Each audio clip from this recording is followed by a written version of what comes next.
Hello friends my life blog को आपको स्वागत जनाऊँगी। जय जगन्नाथ। मोर सकाल सकाल उठी गाधी सारिकिना फुल तोलिया पड़ेली।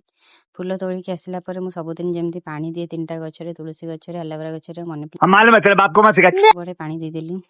वीडियो एंड तक एंड पर्यंत निश्चिंत देखिए कारण मो सहित आज गोटे बहुत दुखर घटना घटी। तापर मोर पूजा सारिदेली। पूजा सारी सारापर मो अरुआ भात खटा भात करदेली। खटा भात आमर कालीर अरुआ चाउल बंची जाइतिला बोली मु खटा भात करदे। आम घर यहाँ समस्ते करती जेहेतु अरुआ चाउल को नष्ट न करने। तापर मोर साइकेल मारिक स्टेशन पलैली। स्टेशन मोर भुवनेश्वर काम थिला बोली मोर रेडी रेडी होइकिना पलैली स्टेशन को होइकिना मोर पहुँचली भुवनेश्वर मो जगार। मोर काम सारी सारापर मु बस पे अपेक्षा कली। बस पे अपेक्षा कलापर मु घर को आसला ट्यूशन जाइली।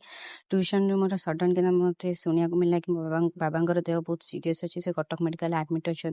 तो मुझे ट्यूशन अधारू सांगे सांगे स्टेशन पलि आसली राति 8टारे आसिक मेडिकल को एससीबी मेडिकल पहुँचला बाबा देह सब बहुत अधिक सीरीयस थी मुझे बहुत